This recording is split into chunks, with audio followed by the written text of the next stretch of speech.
ॐ सहना भवतु सहनौ भुनक्तु सह वीर्यं करवावहै तेजस्विनावधीतमस्तु मा विद्विषावहै। ॐ शान्ति शान्ति शान्ति। Hari Om. We were seeing the definition of Adhyasa by Shankaracharya in his introduction to his commentary on the Brahma Sutras, which is called Adhyasa Bhashya. That means a commentary on superimposition. Adhyasa means superimposition. Now, before we proceed any further, we have to understand certain things. What are they? You see, what is Adhyasa? And in Adhyasa, we saw that there are three elements. One is mainly, one is that it is Spriti Rupa. That means it will have identity with something which you have already seen. That means a memory or a recollection of what you have seen. It will have identity with that. So it's called Smriti Rupa.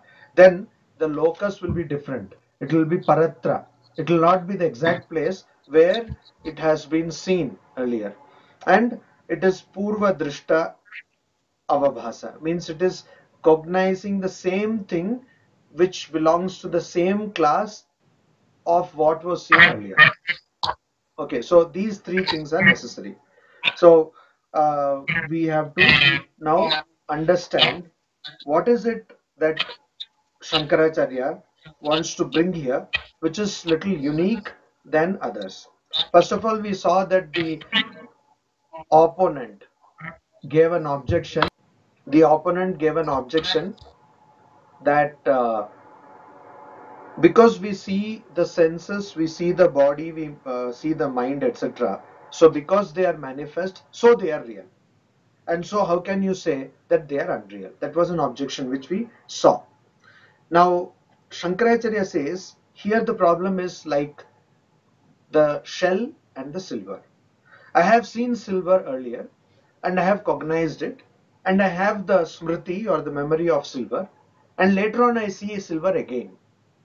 So that is a normal thing. Whenever I see silver again, I understand that this is silver. It is a normal thing. But when I see shell and instead of seeing shell, I cognize silver there. That is not normal. Why is it not normal? Because there is no silver to begin with. There is only shell. And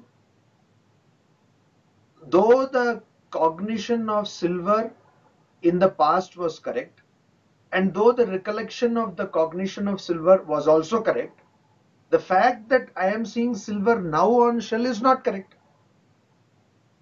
It is not correct. So it is something, though it is manifest. When I am seeing silver in shell, I am seeing silver in shell. It's not that somebody is coming to me and saying that you see this is magics and so you see silver. No, by myself I see silver in shell. So the manifestation of silver in shell is correct. It is not something which is not happening. But when I apply rational, apply reason, I do analysis, I find that there is no silver. You see, it's a very tricky situation. I don't find any silver there. So that means there was no silver to begin with. So Shankaracharya says, see, this is an example. When I see that there is the body, the mind, and the senses, when I see that, when I experience it, it is correct. But when I understand the identity of Atman and Brahman, or when I realize Brahman, then I see that these things are unreal. So when I see the silver in shell, though it is manifested, so the argument given was, you see, you can see, and so it is real. Because it is manifested, it is real. But if that be the case, then when we see water in mirage, can we quench our thirst with that water? We cannot, because it is unreal water. Similarly, if I see silver in shell, can I take that silver and make some ornaments? I cannot, because it is not silver, it is shell. So when I do analysis, I immediately understand that it is not true. So there is something called Pratiyamanatva. That means Pratiyamanatva. That means that whatever is Pratiyamanam means that which is manifest. So if something is manifest, immediately you cannot say that it is real, because the unreal thing is also manifest. Along with the manifestation, along with Pratiyamanatva, there should be another quality which is Abhadyatva. That means it should not be negated, it should not be sublated, non-negatable. So the quality is non-negatability. Abhadyatva means badhyatva should not be there, means it cannot be denied in any situation. So you see, here we have to understand that it is different from something which is false, completely unreal. What is the thing which is completely unreal? As we saw earlier also, the horn of a hare is completely unreal. Rabbit does not have horn. We say Shasha Shringa. Shringa means horn, Shasha means rabbit. So there is no horn for rabbit or hare. There is no Akasha Kusuma. Kusuma means flower, Akasha means sky. There is no flower in the sky. So this you never see. There is no Pratiyamanatva. You don't see at all. Nobody can see a flower in sky. It is not possible. So it is not manifest. So it is never real. So it is straight away unreal. But you cannot call mirage to be unreal. It is unreal. But when you perceive it, it does manifest. It does come into your perception. So how can you say completely it is not real? This is the trickiest part. This is the difficult part. So superimposition, why is superimposition so difficult to negate? Because it is really perceived. It is difficult to negate because when you see this Pratiyamanatva is there. It is there. Superimposition has this quality of manifestation. But reality has to be, ultimate reality or the true reality has to be not only Pratiyamana, not only manifest, but also Abhadya. Means it should not be negatable. It should not be sublatable. So it should be both manifest and non-sublatable. And in that case, we see that mirage or the silver in shell or our body, mind, senses, etc. This superimposition is negatable. And because it is negatable, it cannot be the reality. But there is the problem. The root of the problem lies there, that it has got half the quality of reality, half the attribute of reality. So it is manifest, but it is not sublatable. It is sublatable. It is not non-sublatable. It is manifest, but it is negatable. So that is why you cannot say that it does not exist. You see, in the same place shell is there. In the same place silver is there. But you cannot say that the silver does not exist, because silver was perceived. So you cannot say that it is not real, because it is perceived. At the same time, you cannot say that it is real, because it is negatable, it is sublatable. When you analyze, then you find that there is only shell, there is no silver. And so we call it anirvachaniya. So adhyasa or superimposition or maya or avidya or ignorance is called anirvachaniya. It cannot be explained. It is sad asad vilakshanam. It is something which is different from sad, because you cannot say it is real. You cannot say it is real because ultimately it is proven to be unreal. But you cannot say it is not real also, because it is manifest. Similarly, you cannot say it is asat, unreal, because it is manifest. At the same time, it is proven to be unreal. So we say that, okay, it is anirvachaniya. It is something which cannot be explained, which cannot be explained, inexplicable, which cannot be described, indescribable, anirvachaniya. So superimposition here means anirvachaniya, and it is satya anrita mithuni kritya. It is the coupling or coming together of truth and falsity. And because it is so, though it manifests, it has no reality.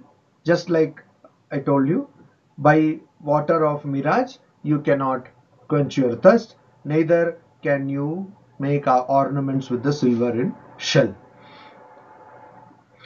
Now, you see,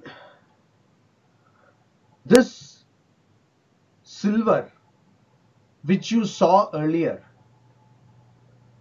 was true, but the silver which you see in Adhyasa is not true. Is not true. So that means the Purva Drishta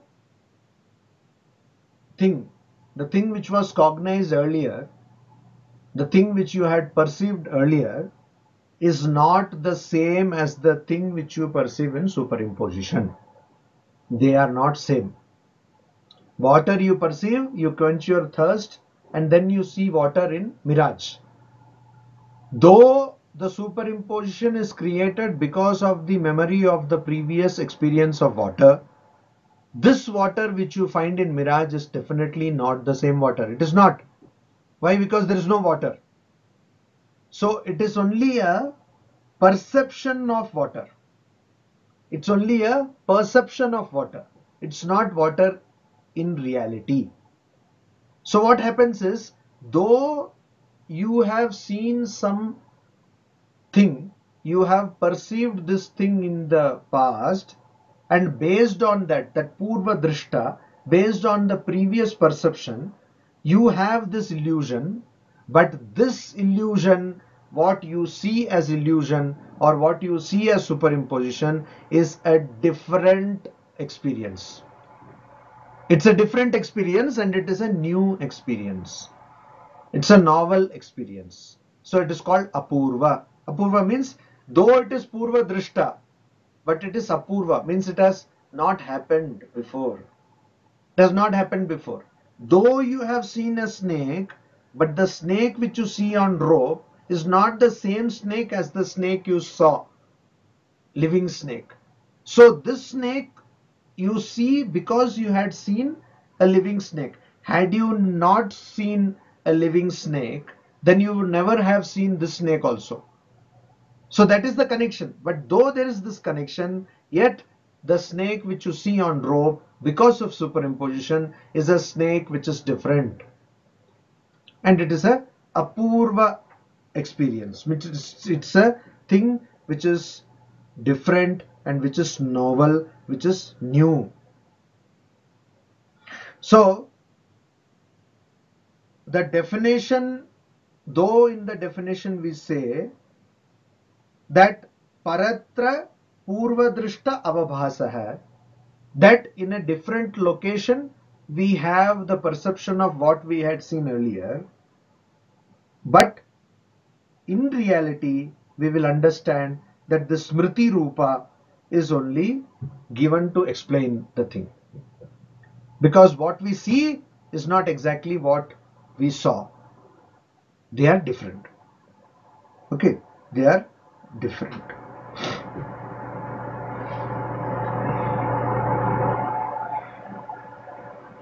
So later Shankaracharya will himself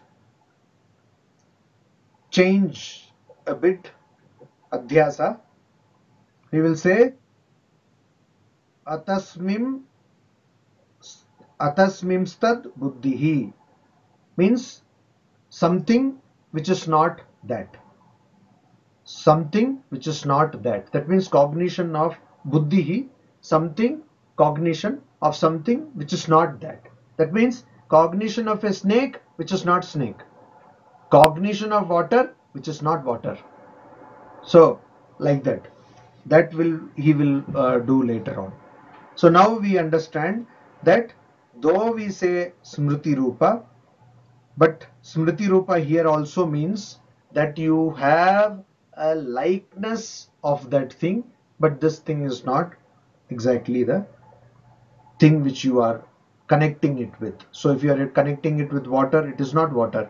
You are connecting with snake, it is not snake, etc., etc. So now again we can understand this. Once again we can see the definition of adhyasa.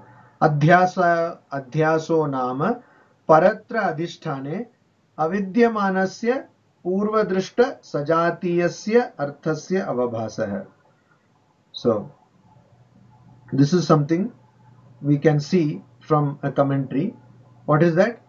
That superimposition, adhyasa. You see, adhyasa nama paratra avidyamanasya purvadrishta sajatiyasya avabhasah. What is the meaning?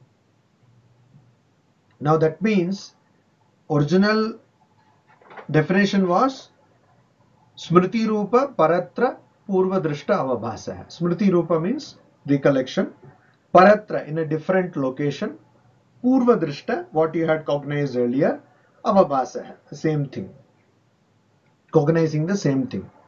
But if you see the modified thing, definition, then it will be Adhyaso Nama Paratra Adhisthani.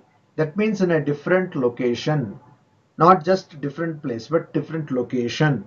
Avidyamanasya purvadrishta sajatiyasya arthasya avabhasah. So in a different location, what do you cognize? Avabhasah. What do you cognize? Avidyamanasya. Your cognition is of something which is not present. In mirage, water is not present. In the rope, snake is not present. In the shell, silver is not present. So you are cognizing something which is avidyamana, which is not present. And purvadrishta sajatiyasya. So the question will be, how did you cognize something which is not present there? Because of the thing which you have earlier cognized, which is of the similar nature, similar category. Sajati. Sajati means the same category.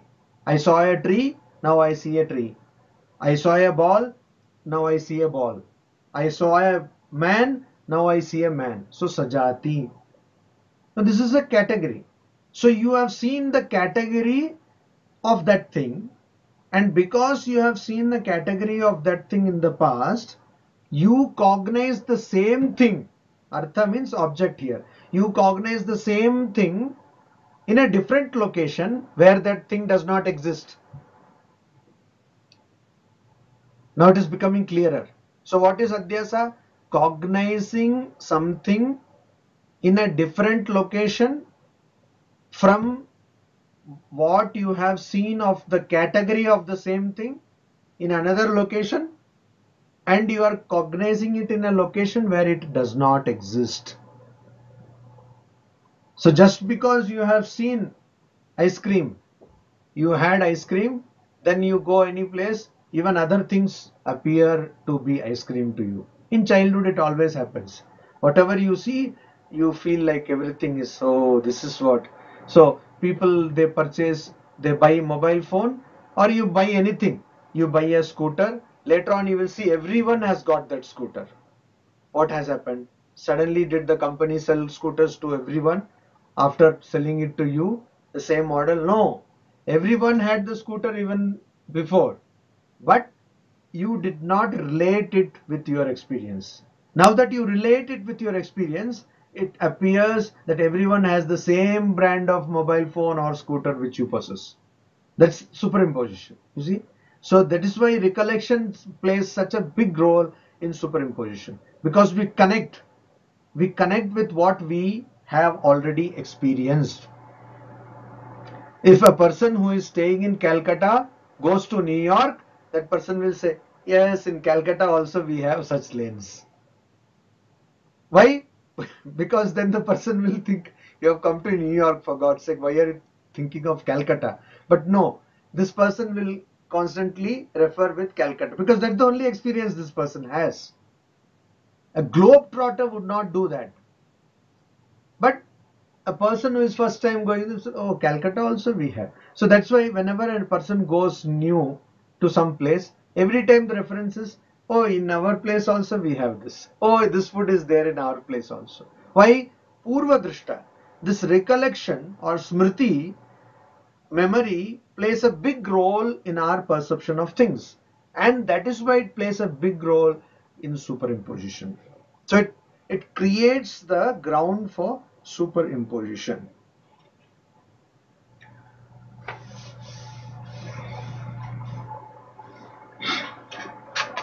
Now this Brahma Sutra Bhashya has been referred to as Prasanna Gambhiram. Bhashyam Prasanna Gambhiram means which is Prasanna, simple, but Gambhira, profound. So Shankaracharya's language is very simple. As I told you earlier also, Shankaracharya's Sanskrit is very simple. But in simple language, he tells of some profound truths. So here what we have to understand is, why does Shankaracharya talk about Adhyasa? To establish the problem and also to establish that this world is illusory. Now we go to the next section of Adhyasa Bhashya, Matantara Ukta Adhyasa Lakshana Sangraha Bhashyam. That means this is the collection of the superimposition as described by other schools of thoughts. Other schools of thought, they have described superimposition because superimposition is accepted by all Vedic schools of thought, even Buddhism accepts it. So superimposition, now how other schools of philosophy, how they explain, that is being talked of here. Now we should understand one thing. See, it's a Brahma Sutra is a polemical text. That means here we are going to bring in philosophy, etc. And it is evidenced by the very fact that just after few lines in the introduction to Brahma Sutra Bhashya, Shankaracharya comes to other schools of thought. He is immediately referencing other schools of thought. That means we will be going into other schools of thought. We will be discussing what they talk about, etc., etc. So, as I told you earlier, the more you go deeper and deeper, it will become more deep and more deep. So that's what, deeper and deeper you go, it will become thicker and thicker. So you have to be prepared for that. Tam kechit anyatra anyadharma adhyasah iti vadanti. Tam, that means superimposition. Kechit, some people, means some followers of some other philosophies. Anyatra anyadharma adhyasah iti vadanti. They say, they define it as anyatra, in a different place, in a different locus. Anyadharma adhyasah. Dharma here means attributes. Dharma means attributes. So the superimposition of the attributes of something else in a different place is called adhyasa according to some people. Is called adhyasa according to some people. So